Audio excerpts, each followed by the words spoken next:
Welcome back to another ESG review and update about my recent beta playtest for the PlayStation 5. This was the first playtest session for the console version. The past two ones I was in was for PC, and this was another great turnout.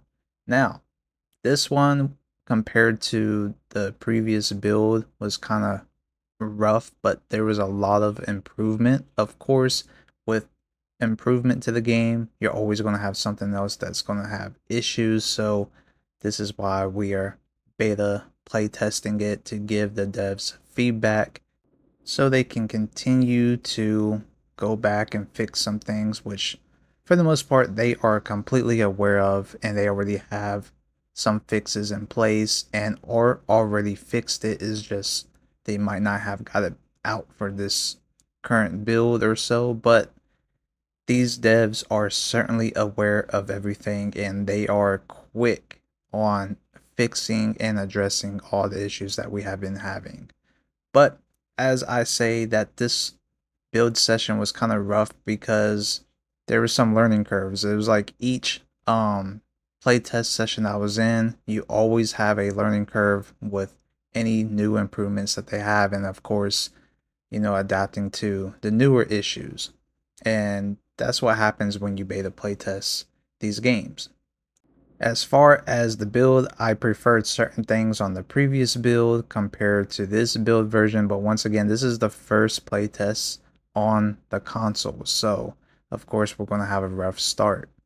But all in all, it was still a great outcome. The performance was still amazing, fun to play, very enjoyable, and I was happy that a lot of people that was begging this for the console kind of turned out. Now it was kind of weird because the first couple hours everybody was on, and then it pretty much died out. So compared to the PC, it was like because a lot of people didn't have a PlayStation 5, a lot of people had to go out get a PS5 just for this playtest session. So a lot of people didn't have the console. So when it kind of died out, it was kind of rough to at least get some games in because a lot of people wasn't on and or didn't have the console version. Now, outside of that, for the time being, they did cut out the 7 versus 7, which was very unfortunate. They trimmed it down to 4v4 matches, and sometimes it would be like 3v3, but for the most part, it was to focus on, the skill positions, I believe. So just receiver DBs, quarterback, running back, linebacker. Not really too much on the line. They was trying to have AI just play on the line for the time being. And because we only had 4v4s, you want to play at the skill positions because AI is kind of very overpowering, but that's what you want. You don't want the AI to be completely trash and make it super difficult, but it's like at the same time when they're overpowering, it's kind of stressful at times.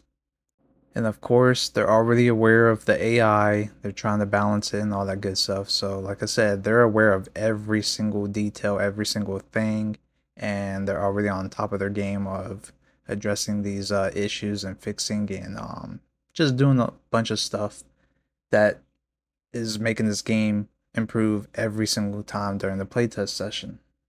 So of course, letting you guys know the effects from this playtest session was that just passing in general, which is of course fixed in the next version, but reacting to passes, it was like half the time you couldn't react, or no animation was played out. So you miss a lot of wide open or easy opportunity passes. Um, Also with just reaction in general for mechanics to kick in, like passing. There was times where I tried to pass the ball and I just couldn't register any of my buttons to get rid of the ball. And then when you are about to release the ball, there's like a long wind up and you pretty much get sacked. So that was a headache. So if you was playing quarterback, it was very, very stressful. Plus, you didn't really have too much time to work with because, of course, you got the AI blocking and the AI rushing, and the AI is just OP at that. Um, but the big key takeaway from this playtest session, outside of the catching mechanics and kind of nerfed to the small builds, where the small builds they would pretty much die for the most part and or not react to deep passes. So it's kind of focused on having bigger, taller builds to have the proper animations and reaction based on certain situations that happen. But I probably got three big takeaways that I really enjoyed during this play session. Was the first thing that was a huge learning curve and that you kind of need to focus more on is kind of like a play recognition. So like when you're throwing the ball, you have the underneath the circle icon where the ball is going to pretty much be. It can be different for every person based off their rating for the play recognition, because if you have a low play rec, it's gonna kind of like decoy you away, anticipating that, oh, the ball is going to end up over here, but actually it's going to end up over here for somebody else. So just that interface would throw off a lot of people. Even like on punt, there was times where all of us had like just bad kick return play recognition or whatever the rating is. So when the punt happens, everybody crowded where the anticipated circle for them showed up, but then the kick can be like extremely farther. So that was a big learning curve and something they kind of implemented for this version. So if you have a low play recognition and where it's anticipated for the visual aspect of where you think the ball is going to be, well, it can be ended up in a different spot. So that is what's going to really create a kind of skill gap difference as well with how you go about your build and what you need to focus your rating on. I thought that was like really, really cool and very challenging at the same time. So like if you had like a quarterback DB, but you didn't really focus too much on the defensive side, well, when you're playing as a defensive back, or if you're positioned at defensive back position, cornerback, free safety, or whatever the case may be, and you try to go for a pick, the indicator can tell you that, oh, the ball's going to probably be more overthrown or short from the receiver making the catch. But because the receiver might have all receiver focused play recognition, higher ratings in that area, he will have probably a better chance to make a catch because it's in the proper spot for anticipation to make the catch compared to what you're seeing, where your indication based off your rating is going to showcase. So there was times where I thought the ball was thrown short. I'm going underneath, but yet the ball was over my head. So that's where it took kind of like a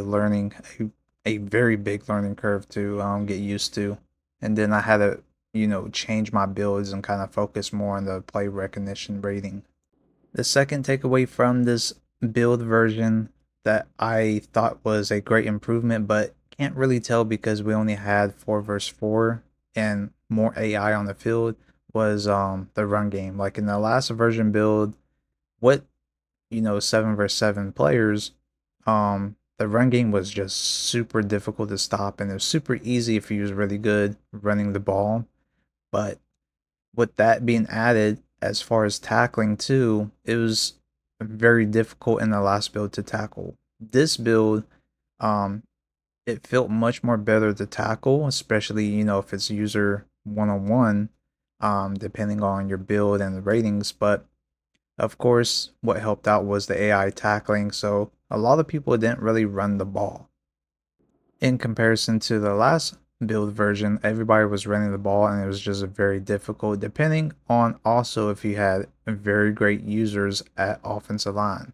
And like I said, for this build version, we wasn't able to make offensive linemen or pretty much defensive linemen, even though some people was able to make defensive lineman builds, and or they end up playing on the D line based off their build position. But that's kind of it's kind of like a balance in a way, but couldn't really tell a big difference between if the run game was actually toned down. But overall, just movement wise, for the ball carriers, we did notice a little bit of the nerfing, so it wasn't as overpowering for certain backs, especially shifty backs, to just you know go through other players, or just use stick work to outmaneuver players, because the tackling, it seemed like a lot of people got better at the strafe tackling and things of that sort. So it was kind of balanced in a way, but that's one major difference. Notice that. I noticed between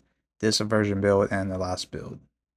The last and final big takeaway that I really enjoyed for having it to come to console is that the amount of lag that was happening on PC. Now, depending on if you had a great PC or a terrible PC, um, from what I heard from players that had great PCs, they didn't experience too much lag. But for people that didn't have the greatest PCs, they had a lot of lag during the game. But in general, it felt like the PC version, everybody was rubber banding or lagging during the gameplay.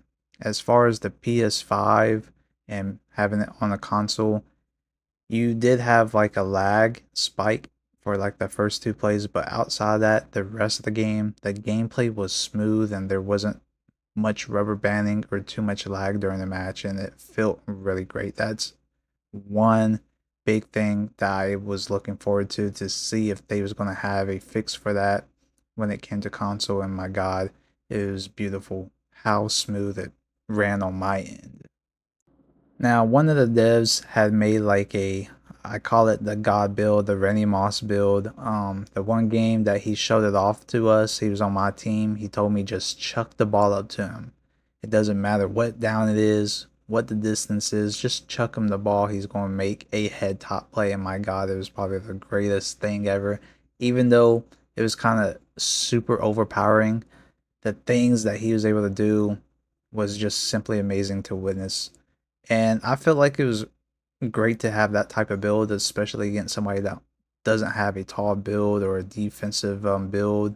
Um, it comes really in handy when it comes down to a situational play. Like, let's say it's third and long or fourth and long, and you just want to chuck and pray, and you need a go-to person to actually, pass the ball to for those type of situations. Then you have that Randy Moss godlike build that you can do that to, and he's going to come down with a catch. And that's what the developer had. And I literally copied his build, and I had so much freaking fun to just moss a lot of people. I kept telling the guys that was playing that quarterback, especially, just chuck me the ball. It doesn't matter. Just let me moss these guys. And I had the funnest time doing that. But unfortunately, they're going to nerf the hell out of that build because it was super overpowering, especially on the certain skill sets that you can put towards your player. And then, of course, the height. You make them max height, and it was just cheesy. Even on defensive side, you was able to like out jump and jump super high and pick off crazy passes when it's pretty much overthrown and you're able to make those plays. But it was so fun doing that. But of course, things like that, they have to, you know, nerf in a way to keep it balanced. Now, another thing that they're continuing to do, which is cool, is that they're still adding on plays, revamping plays, tweaking plays. So that's great, which I didn't know that they was actually adding more plays or continuing to do so. Because there was times where I'm like, man, this seems like a new play. Ask one of the devs, and that's what they're doing. So it's great that they have, a bunch of plays to select from, which is cool, and that they're adding more. Now, as far as the next PS5 update, I believe they do it bi-weekly, but like I said, it can change, and I'll let you guys know once they officially update us, the beta testers, of when the next one is. Also, they are continuing to take more applicants that sign up to become a playtester. And this is great to have more playtesters because it does help out to give a variety of feedback based off issues that needs to be addressed and fixed, and it helps them develop the game much more quicker and polishing it up so we can get the game released earlier than expected. As far as release, I'm not sure, but this process that they're doing and the way that everybody is giving feedback properly and efficiently and quickly, it really helps the process of getting this game out earlier than, I guess, their expectations for when the game should be released. And to have more players also helps out for having the amount of active players to help playtest. Like I said, For this PS5, we didn't really have much throughout the day. After the starting point, we had a decent amount. I think it was like 100 to 150 people, and then it kind of died out to like under 80 people that was actively on over the weekend. And we got like over, I believe, 200, about 200 playtesters, a little bit over that, and we're still adding newbies that was able to sign up and get in, but they got in late. So they're continuing to add more people that do sign up. I believe you can sign up from their social medias on Instagram, Twitter, and their website. I don't have the official link to any of those, but you guys can just search ESG and see where you have to sign up at.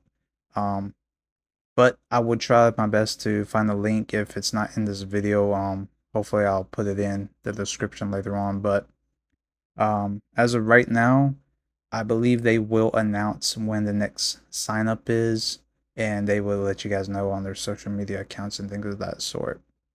But as of right now, I couldn't find really anywhere where you can sign up, or I'm not sure of it where you can go right now to sign up. But I'm pretty sure you guys can just go comment on their social media accounts or DM them and find out information through that because they do respond. It's just they have so much traffic going to their accounts and things of that sort. It takes them a while to get back to you. So of course, like I said, because this is the first playtest on the console, it's still going to continue on. And another thing about where they want to release the game at or focus more on is having the game released on consoles first for Xbox and PlayStation 5. Just because from what I heard is that they don't really want to release it on PC because what modders can do to their game. And I believe there's some other stuff, but outside of that, they want it on consoles for the most part because the amount of players that can be attracted to this game or have access to this game. Console is the best way to get the attraction and the amount of people to invest into this game compared to PC players because a lot of people don't have PC. So that's from what I just heard, but common sense, yeah, that's the best way is to have it come to consoles first. And I'm not sure if they're just going to focus on consoles only and not PC, but who knows? Once again, I'll update you guys on that, but that's what I heard during this past week in playtests and while I was talking to the developers. So yeah, very unfortunate news right there, but you never know, it can change down the line. But that's where they're at currently, is where they want to have it come to consoles for the most part. Now, the last thing I want to cover is the communication. If you guys have any questions, I have been getting a lot of comments, and it's kind of hard to respond to a lot of people on YouTube, and sometimes your guys' notifications don't even pop up for me, which is kind of weird. But the best and absolutely quickest way to get in touch with me, communicate, is by joining my community Discord. I will have a link down below in the description.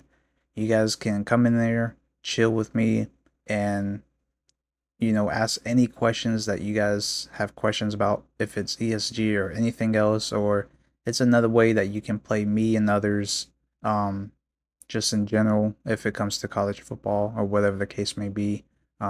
It's just a community outlet for you guys to join and interact with me. So, once again, if you guys haven't joined, please check out the Discord down below in the description for you guys to come through, chill, kick it, and communicate with me. Another thing is about showcasing gameplay. So I get asked that a lot. Once again, because beta test is underway, we all sign NDA, which is non-disclosure agreements, where we cannot show any gameplay unless we're told to, and of course to a specific degree under what they want to be showcased. So we only can showcase when they tell us when we're allowed to. But I think what they're going to do is hold off on that, and they're going to present their game and showcase footage themselves. So that's the best way that they want to present and promote their game. But anyways, overall, The game is continuing to go in the right direction, and all of us that's playtesting it is making the game better for you guys. We're making sure that this game is getting all these issues fixed. The devs is so on it, and they're doing a great job. And not only that, as far as playtesting, the devs also play with us. So they're experiencing all the issues as well. And that gives them a better insight view on certain things that they need to address and fix themselves. So this is just an amazing thing because not only are you able to play with the developers, but it's a great way to also communicate with them. So like in the past where I had beta tests with Maximum Football or Madden or anything else, you never get to play with the developers and have them in voice chat, being able to talk to and communicate and ask questions. ESG is doing this in the best way possible. And this is great for them to also interact with the community, and it's just an amazing thing that they're doing. So that's why this game, once it gets fully polished, fully fixed, and eventually released to the public, is going to be a bang. This game is simply going to take over Madden and any EA Sports game, even 2K in general. It's going to take over for good. This game is where it's at. This is going to be the new wave for many generations to come. And like I said, you guys are going to be hooked on this game. Even from just playing the beta, everybody is hooked. We get eager to play this game. We want them to have the beta playtest like for like a whole week. It's crazy. We get like these 2 and 3 day event sessions, and then once it's up, it's like, bro, we don't even know what else to play. Like literally, there's days where, of course I post college football and the competitive atmosphere on my channel, but like there's times where I don't even feel like playing anything else and I don't even know what to play outside of having the eagerness to continue to play ESG. That's how good, just in the beta stage with, of course dealing with all the issues outside of that, the game is just a breath of fresh air. And all I can say is once you guys get your hands on, it's going to be an addiction. It's going to be like a drug to nonstop play this game. That is where this game's heading to. Anyways, I feel like I probably missed out on some things, but that's all I have for today's recap review of my recent playtest session on the PS5, which once again, that was the first test session for console. Once again, if you guys are new to the channel, make sure you subscribe as well. Turn on your post notifications. I will keep you guys updated with anything ESG related, and of course, future updates to come for ESG as well. If you guys got any questions, the best way to get a quick response and also interact with me, please check out the link down below in the description to my Discord community server.